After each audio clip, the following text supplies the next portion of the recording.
Сәлеметсіңдер ме балалар, бүгін біз 4-ші сынып қазақ тілінен 61-ші сабақты өтеміз. Нәтиже сабақ тақырыбы. Бірінші тапсырма мәтіннің аты мен 129-130 беттердегі суреттер бойынша әңгіменің мазмұнын болжа. Өз ойыңды дәлелде. Қазіргі 5 сайыстың түрлері. 5 сайыс бірнеше спорт түрінен тұратын жарыс. Қазіргі 5 сайысқа жүгіру, жүзу, семсерлесу, ату және атпен секіру кіреді. Бұл спорт түрі адамды күшті, епті және төзімді болуға үйретеді. Енді келесі тапсырма мәтінді тыңда. Сен тақырып пен суреттер бойынша жасаған болжамыңмен тыңдаған мәтіннің мазмұны бір-біріне сәйкес келе ме? Мен 5 сайысшы боламын. Апасы темірді маңдайынан иіскеп еркелете бауырына қысты. Әлгі мылтығың не? Түсіндіріп айтшы, деді ол темірге қарап. Апа, біз бүгін бірінші рет терде мылтық аттық. Ат спортын қойдың ғой? Жоқ, оған да қатысамын. Мүмкін онда суға жүзуді тоқтататын шығарсың, деді таңдана. Неге? Оны да тастамаймын, мен 5 сайысшы клубына барып жүрмін ғой. Сонда осының бәріне баруға уақытты қайдан табасың? Әр нәрсенің басын бір шаламын деп жүріп, ақырында бәрінен жұрдай боларсың. Оныңды қой, оқуыңды оқы, спорттың бір түрімен айналыссаң да жетер. Апа, бір әңгіме айтайын, тыңдаңызшы, деді темір қиыла өтініп. Ал айта ғой, деп апасы баласына сынай қарады. Ертеде ме, әлде біздің осы заманымызда ма бір жерде соғыс болып жатыпты, деп темір сәл жымия сөйледі. Ол әңгіме айтқанды да жақсы көретін. Сонда әскердің шағын бір тобы жаудың қоршауында қалып қойыпты.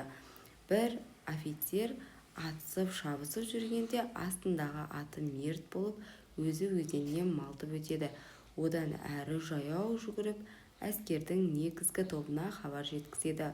Осыдан кейін спорттың 5 сайыс деген түрі пайда болыпты. Сенің де сондай болғың келеді ғой. Шамасы солай ма? Я, жарайды балам, талапты ерге нұр жауар деген талабыңа жет, деді апасы. Олжас Мұқановтың деп тұр. Енді тыңдалған мәтінге өз пікіріңді білдіру үшін сұрақты толықтыр. Бірінші сұрақ: темір неліктен 5 сайыс туралы әңгіме айтуға мәжбүр болды? Себебі анасы оның бәріне бірдей үлгермейтініне алаңдап түсіндіруін сұрады. Енді келесі сұрақ: темір неге 5 сайысшы болғысы келеді? Өйткені ол ату, жүгіру, жүзу, атпен шабу сияқты спорт түрлерін ұнатады. Келесі сұрақ: анасы темірге қандай ақыл айтты? Бір істі таңдап, соған талап пен еңбек ету керегін айтты.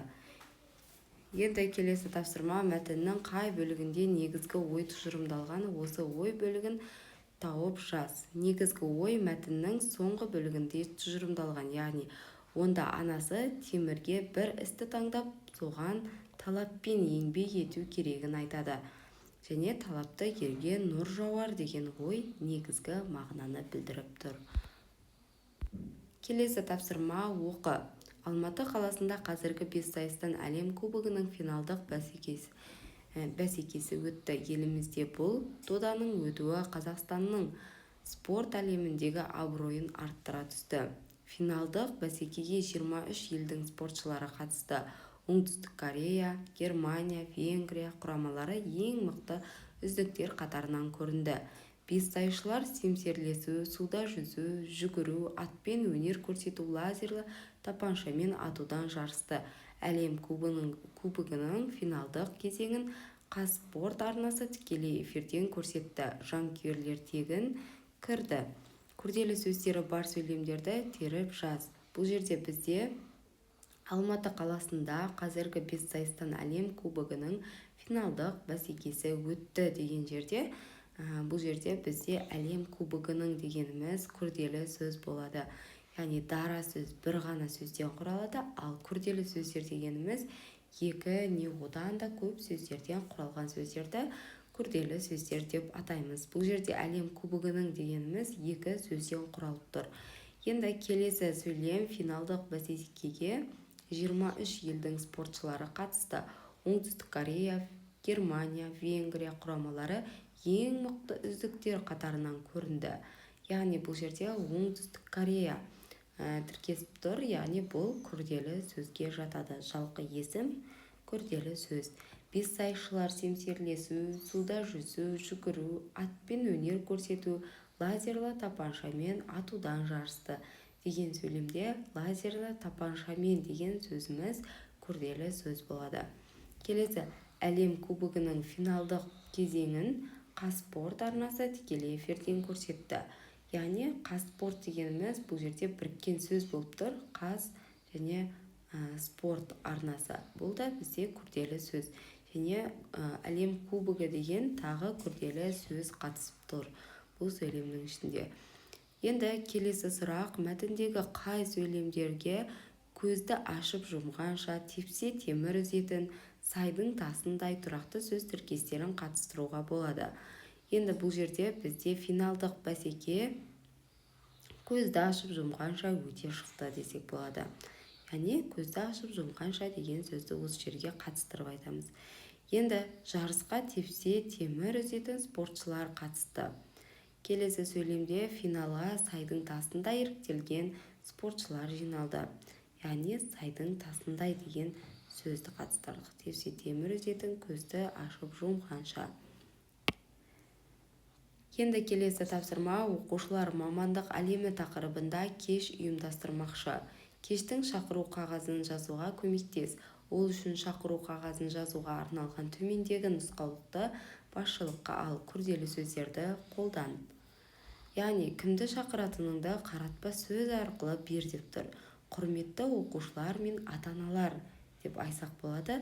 Бұл жерде бізде қаратпа сөз арқылы беріліп тұр. Оқушылар, ата-аналар деп оқушылар мен ата-аналарды қаратып тұрып айтып тұр. Келесі, шақырудың себебін немесе мақсатын жаз. Сіздерді мамандық әлемі атты танымдық кешке шақырамыз. Не үшін дегені айтылып тұр, яғни танымдық кешке шақырылып тұр. Өтетін орны мен уақытын жаз. Кеш мектеп акт залында 15 мамыр күні сағат 15:00-де өтеді. Яғни уақыты және өтетін орны нақты жазылып тұр. Келесі, шақырушыны көрсет. Ұйымдастырушы мектеп ұжымы екені айтылып тұр. Яғни шақырушы бізде мектеп ұжымы. Сонымен бүгінгі біздің сабағымыз бітті. Сау болыңыздар. Менің каналыма тіркеліп қоңырауша белгісін басуды ұмытпаңыздар. Күнделікті тапсырмаларды бірге орындайық. Бүгінгі біздің сабағымыз бітті. Сау болыңыздар. Менің каналыма тіркеліп қоңырауша белгісін басуды ұмытпаңыздар. Күнделікті тапсырмаларды бірге орындайық. Егер сұрақтарыңыз болса, сообществоға комментария жазсаңыздар, міндетті түрде жауап беріп өтемін.